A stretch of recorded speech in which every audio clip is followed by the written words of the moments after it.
अच्छा, जब ये सोचते हैं कि ये बकरी को, जैसे मान लीजिए आपने देखा कि ये 2-3 बकरियां अच्छी हैं, इनको मुझे लगता है कि आगे ब्रीडिंग पर्पस के लिए यूज़ करना है, तो उन बकरियों को थोड़ा सा आप कॉन्सेंट्रेट मिक्सचर ज़्यादा दें, ठीक है। उसको एक टर्म बोला जाता है फ्लशिंग, है ना। या हम उसको, जैसे हमने मान लिया, ये सोच लिया कि ये 2-3 मुझे अच्छे वजन वाली बकरियां दिख रही हैं फीमेल, जिनसे हो सकता है मुझे ट्विंस मिले, 2 मेमने मिले, तो उन बकरियों को थोड़ा सा फोकस करके आप एक्स्ट्रा कॉन्सेंट्रेट मिक्सचर फीडिंग करा सकते हो अलग से। वो उसको कहते हैं फ्लशिंग राशन। उससे क्या होता है, जब आप उसको ज़्यादा प्रोटीन दोगे, ज़्यादा एनर्जी दोगे, ऐसा आहार दोगे जो संपूर्ण आहार हो और उसमें आप थोड़ा क्वांटिटी बढ़ा के दोगे, तो क्या होगा कि नंबर ऑफ ओवा ज़्यादा होंगे, तो कई उससे चांसेस बढ़ते हैं ट्रिपलेट्स के और ट्विंस होने के, है ना। तो फ्लशिंग कराया जाता है, आइडेंटिफाई कर लिया जाता है कि ऐसी कौन सी फीमेल है जिनके वजन अच्छे हैं, जो मुझे लगता है कि आगे जाके अच्छा, ज़्यादा अच्छे बॉडी वेट का मेमना देगा। तो वैसे फीमेल्स को आप थोड़ा सा 100-150 ग्राम ज़्यादा दाना खिला के, जो नॉर्मली खिला रहे थे 300 ग्राम खिला रहे हो, तो 100 ग्राम मतलब 400 ग्राम यदि उनको हम खिला के और फिर ब्रीडिंग पर्पस के लिए यूज़ करें, 1 हफ्ता पहले से यदि ज़्यादा खिला के फिर ब्रीडिंग पर्पस के लिए यूज़ करें, तो उनमें ट्रिपलेट्स के और ट्विंस के चांसेस ज़्यादा रहते हैं, यदि ऐसा देखा गया है। इसे फ्लशिंग राशन कहते हैं। यदि आप बकरे रखे हुए हैं जिनको ब्रीडिंग पर्पस के लिए यूज़ कर रहे हैं, तो करीबन उनका भी रिक्वायरमेंट ज़्यादा है। 300 से 350 ग्राम आपको वयस्क बकरे को खिलाना है, लेकिन ये ध्यान रखना है कि बकरा किसी भी स्थिति में बहुत मोटा मत हो जाए, बहुत वजन वाला ना हो जाए। यदि वो बहुत वजन हो जाएगा, वो मेटिंग करने में सक्सेसफुल नहीं होगा, तो फिर उतने खिलाने का कोई मतलब नहीं है। तो ये कोशिश करें कि एक्स्ट्रा फैट डिपॉजिट ना हो उसकी बॉडी में। इस वजह से इसको ध्यान में रखते हुए जो बकरे आपको ब्रीडिंग पर्पस के लिए यूज़ कर रहे हैं, उसको आप 5 से 6 घंटे चरने भेज दें, 6 घंटे चरने भेज दें। उसके अलावा 300 से 350 ग्राम आपको उसको दाना देना है। उसको भी आपको ऐसा नहीं कि 100 ग्राम दाने में चल जाएगा, नहीं। बकरा है, ब्रीडिंग पर्पस के लिए यूज़ हो रहे हैं, तो जितनी फीमेल बकरी को आपको दे रहे हैं, उतना ही आपको मेल बकरे का भी, बकरे का, ब्रीडिंग पर्पस वाले बकरे का आपको ध्यान रखना पड़ेगा, ठीक है। तो उसको भी करीबन 300 से 350 ग्राम आपको देना है। यदि दूध देने वाली कोई बकरी है आपके यहाँ, अच्छा दूध दे रही है, सो 6 से 8 घंटे यदि आप उसको चरा रहे हैं, 6 से 8 घंटे यदि उसको आप चरा रहे हैं, तो 400 ग्राम करीबन आपको पशु आहार देना है, ठीक है। 400 ग्राम करीबन आपको पशु आहार देना है। कई सारे जो यहाँ पर हमारे छत्तीसगढ़ में मिलते हैं, सुबबूल, अगाथी, हाइब्रिड नेपियर, बबूल, सोल, रिया, जो भी है, ये बकरी जो है सब मोरिंगा भी अच्छा खाती है, ठीक है, मोरिंगा भी खाती है। तो उस तरह का, बस ये देखें कि जहाँ चरने जा रही है वहाँ घास हो। देखिए, बकरी, कोई भी बकरी हो या गाय भैंस हो, जो वो नहीं खा रही है कभी बचपन से ना, अचानक से डालोगे तो नहीं खाएगी, है ना। ये तो ये वाली बात है। जो मैश फीड खिलाता है, पशु आहार को ग्राइंड करके जो मार्केट में मिलता है, अचानक से पैलेट डालने लगेंगे हम, वो भी नहीं खाएगी।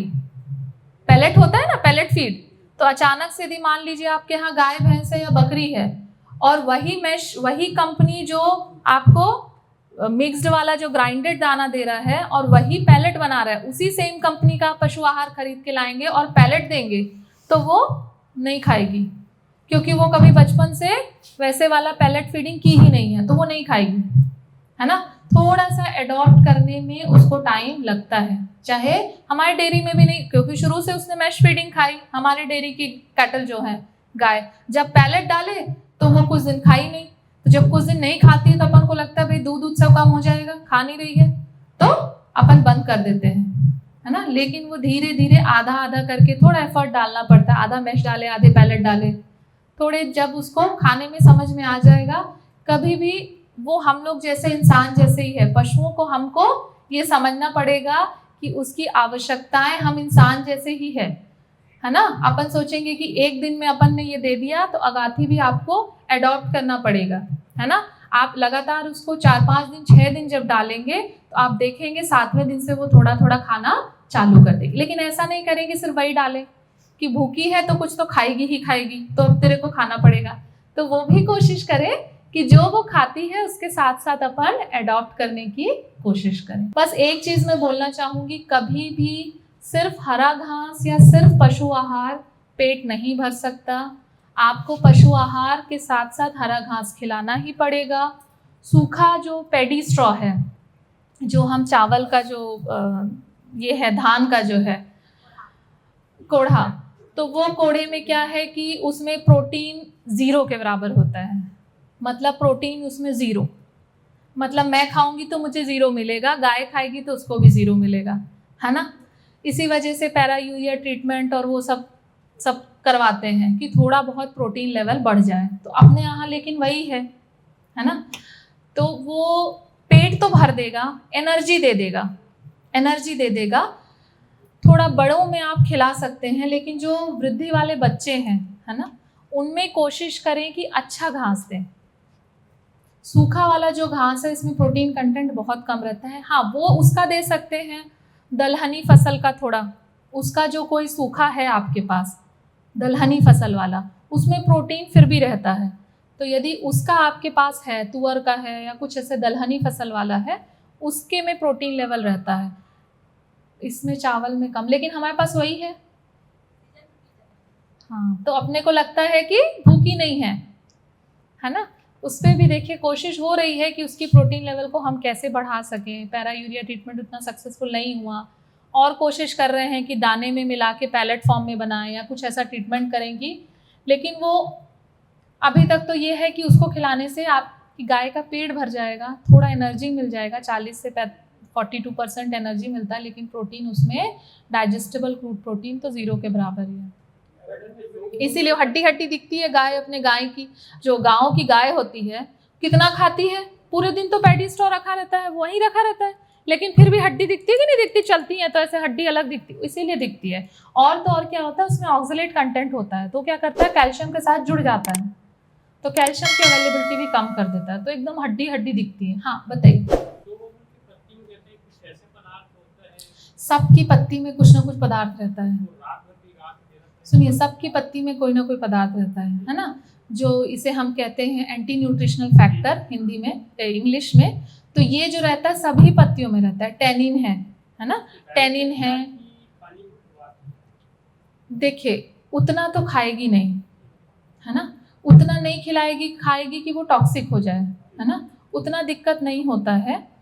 और पानी में एक्चुअली कई सारे ट्रीटमेंट मेथड हैं, डीटेनिफिकेशन के, फिजिकल मेथड, केमिकल मेथड, लेकिन आप ऐसे भी खिलाएंगे तो कोई दिक्कत नहीं है। सूबबुल की पत्ती का हर पत्ती में है, सिर्फ सूबबुल नहीं है, कोई भी पत्ती है। हम लोग भी जैसे जो है बेल की पत्ती खाते हैं, बेल जो भगवान जी को चढ़ाते हैं, बेल की पत्ती, उसको भी जब खिलाते हैं तो मुंह में कभी, या कुछ ऐसा फ्रूट्स या कोई पत्ती खाते हैं कि मुंह में ऐसे कचकच नहीं होता है, जीभ में ऐसे फंसता है, ऐसा लगता है कुछ फंस रहा है, जीभ अपनी कैसी हो रही है, वो सब इस वजह से होता है। फलों में, कुछ फलों में, पत्तियों में वो कुछ सब्सटेंस, एंटी न्यूट्रिशनल फैक्टर्स रहते ही हैं, लेकिन वो तब नुकसानदायक है जब किसी अमाउंट से ज़्यादा आप उसका सेवन कर रहे हैं।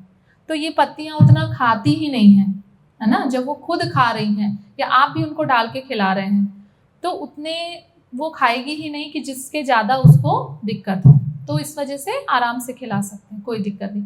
कुछ एनिमल्स में ज़्यादा प्रॉब्लम होती है, जैसे आप जो बहुत ज़्यादा सेंसिटिव हैं या कोई ऐसा टॉक्सिक चीज़ है जिसमें पॉइजनिंग हो सकती है, तो मुश्किल है। सूबबुल, सिस्बेनिया, रिया, स्टाइलो में, सब में रहता है वो। आपके आम के पत्ती में भी रहेगा, पीपल के पत्ती में भी रहेगा, सबकी पत्तियों में रहता है। और कुछ पूछना चाहते हैं?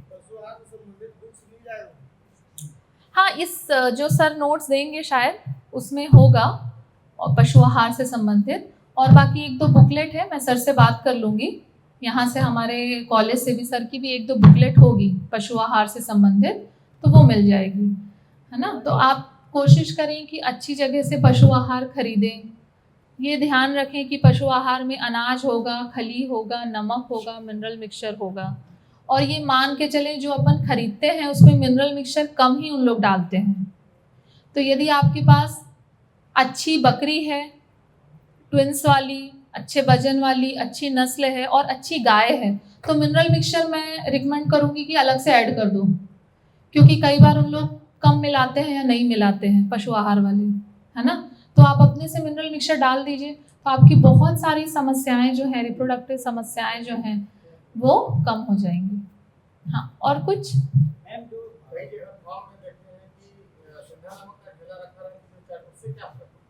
सॉल्ट बहुत ज़रूरी है। हमारे लिए जैसे नमक ज़रूरी है, ठीक है। नमक क्यों ज़रूरी है? इलेक्ट्रोलाइट बैलेंस बना के रखता है, ठीक है। नमक यदि नहीं होगा आपको बेहोशी आने लगेगा, चक्कर आने लगेगा, आप गिर सकते हैं। यदि शरीर में इलेक्ट्रोलाइट इम्बैलेंस होता है, जैसे हम कभी फास्ट रह लेते हैं, उपवास रह लेते हैं, या बहुत ज़्यादा डायरिया होने लगता है, लूज मोशन होने लगता है, तो इलेक्ट्रोलाइट इम्बैलेंस हो जाता है, तो हमको चक्कर आके हम गिर सकते हैं। वैसे ही नमक जो है हमारे शरीर के जैसे पशुओं के शरीर में भी बहुत महत्वपूर्ण, जैसे हमारा इलेक्ट्रोलाइट बैलेंस का काम करता है नमक, वैसे ही पशुओं में करता है।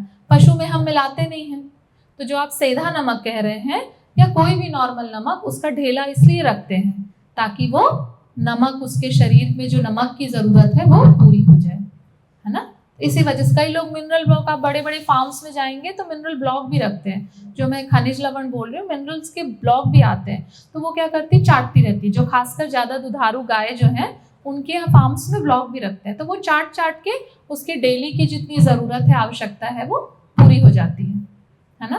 क्योंकि उनको पता है कि मिनरल का और विटामिन का कितना ज़्यादा रोल है दूध में, और खासकर गाभिन होने में, अच्छे वजन का बच्चा आने में, है ना। तो इस वजह से उन लोग इस चीज़ का, जो मॉडर्नाइज्ड जो डेयरी फार्मर्स हैं, गोट फार्मर्स हैं, वो ध्यान रखते हैं। ठीक है, ओके, थैंक यू।